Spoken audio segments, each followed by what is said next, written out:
It has been announced today that Prince Harry will be attending a musical gala performance next Thursday at the Dominion Theatre, London. But where is Meghan? It is announced he will be going alone. This seems strange as this is an event tailor-made for the Duchess. Is she tired from the pregnancy? Or is she not attending due to the continued onslaught of negative publicity from the press over the last week? We hope this is not so, but yet it still continues, as even today there are more negative stories appearing. A new article today telling the ridiculous story of how Meghan demanded a huge number of air fresheners at St. George's Chapel before the wedding and upsetting the Queen, and another story about her former Hollywood agent stating she plans to return to acting in 2 years, after she has had a child or two. Both stories again, deliberately attempting to paint the Duchess in a bad light. When is this going to stop, and what exactly are the press trying to do? Don't forget to support this opinion by giving this video a thumbs up. The Duke of Sussex will be at the Dominion Theatre in the West End on Thursday in aid of the Invictus Games Foundation. However, the Duchess of Sussex is not expected to attend the performance. Prince Harry and Meghan previously attended a gala performance of Hamilton in August, which was in aid of the Duke's African children's charity centre Bail. Bat Out of Hell follows the story of the leader of a gang as he falls in love with a tyrannical ruler's daughter, as it features songs of Meat Loaf and Jim Steinman. This engagement comes just days after Harry's solo trip to Zambia this week. He spent 2 days in the Commonwealth nation and was welcomed to Zambia's capital Lusaka, with 9-year-old Jane Chawinangwe presenting the Duke with flowers. Harry met Zambian President Edgar Lungu at State House in the country's capital. The musical previously announced it was partnering with the Invictus Games Foundation, which will include private tours and family theatre workshops for wounded, injured or sick servicemen and women. The 34-year-old prince will meet the servicemen and women as well as their families who have been invited to watch the performance at the gala. He will address the audience on stage to speak about the Invictus Games Foundation alongside the show's producer and ASA members before the performance.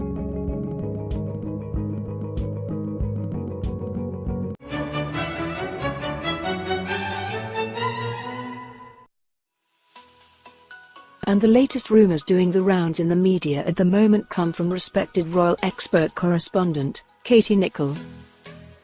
She says an inside source has revealed to her that Meghan believes the UK press is out to get her, but does not pay attention to the press and does not read it, as it is better for her health to stay away from that kind of negativity. Fair play to you, Meghan. All this week, news outlets, especially those in the UK, have run story after story about the rumoured feud she and Kate Middleton have and the drama her presence has created generally in the British royal family.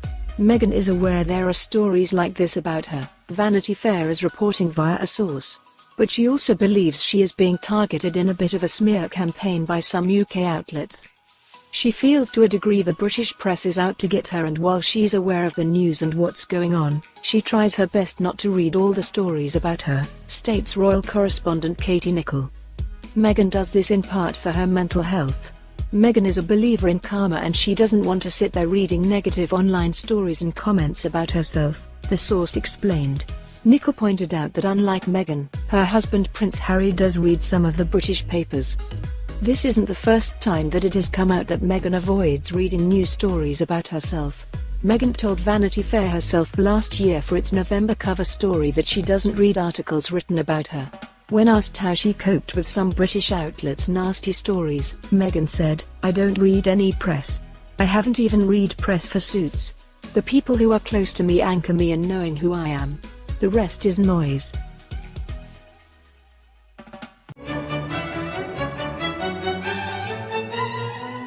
It turns out that the Duchess of Sussex connection to the royal family started a very long time ago, over 100 years ago, a new report claims today. The Duchess of Sussex's ties to the royal household have spanned across generations, a database of palace staff revealed last year. Meghan's great-great-great-grandmother worked as a cook at Windsor Castle as a teenager, 160 years before the Duchess married into the royal family. A database of royal household staff revealed a worker called M. Bird, who appeared in the Windsor Castle Weekly Disbursement book in 1856, around the same Meghan's relative Mary would have been there. Mary Bird married Irish shoemaker Thomas Bird, a British Army officer who served in Ireland and India. She was then disowned by her family and the couple moved to Malta with the army, where they had 2 children, including Meghan's great-great-grandmother in 1862, who was also named Mary.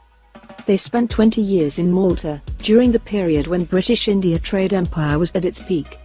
After her husband died, Mary migrated her family to Canada, then to Meredith, and finally settled in New Hampshire. Mary is connected to Meghan's controversial father, Thomas Markle. Her role in the royal family comes in stark contrast to the Duchess, who is now British royalty. This comes after photos of Meghan's 2015 trip to Malta recently resurfaced on social media. Meghan described Malta as an island of bucolic bliss during her visit to the island 3 years ago.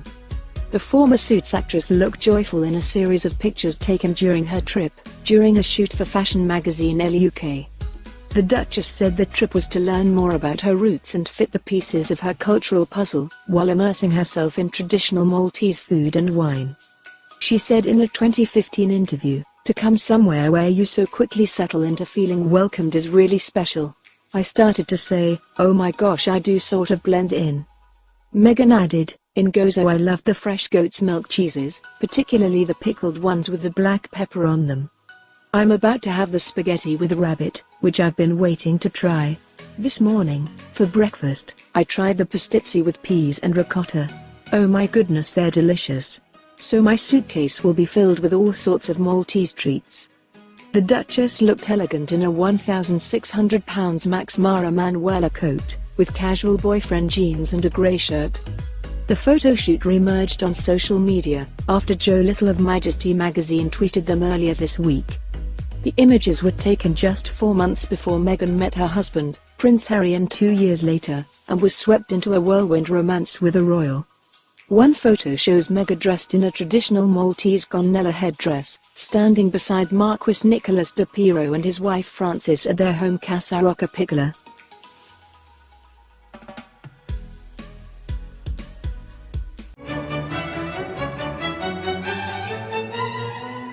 Duchess Meghan hasn't been a traditional royal, and bravo to that, and her rule-breaker tendencies will continue on, as the latest rumors doing the rounds is that she hopes to have a home birth for her first child with Prince Harry. Look, we don't know if this is true, but it raises an interesting proposition. What do you think? If Meghan did want a home birth, would it be suitable for her royal position now? Would the hierarchy of the royal family approve of a home birth? So many questions.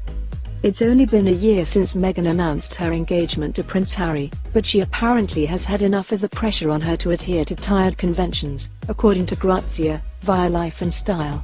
This time, however, she isn't just stitching pantyhose or wearing an off-the-shoulder neckline. The Duchess of Sussex wants to have a home birth. She is a huge advocate of home births, but British royals are expected to give birth at the Lindo wing of St Mary's Hospital in London, an anonymous source claimed. Meghan doesn't want what she calls a medicalised birth, and instead wants to have a pool set up in a relaxing environment. Even Harry found this surprising, but Meghan wants to ensure her birth is as natural as possible. The Lindo wing has been the birthplace of many recent royals. Princess Diana gave birth to Harry and Prince William there. Princess Anne birthed Peter and Zara Phillips at the London Hospital, and Kate Middleton did the same for Prince George, Princess Charlotte, and Prince Louis. Even non-royals, like Meghan and Harry's friends George and Amal Clooney, have chosen the highly respected maternity ward. It's surprising that Meghan reportedly doesn't want to go to the hospital, but expect a large team of professionals to be nearby if she does give birth at home. The risk for complications is higher for a pregnant woman over age 35. The Duchess of Sussex is 37. The insider also claims that the Suits alum has big plans for after the royal baby is born.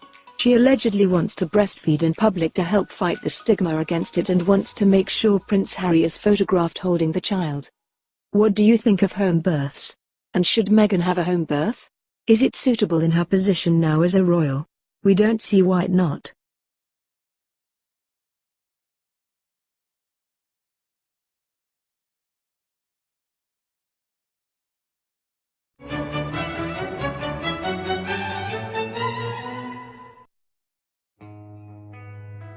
What is going on?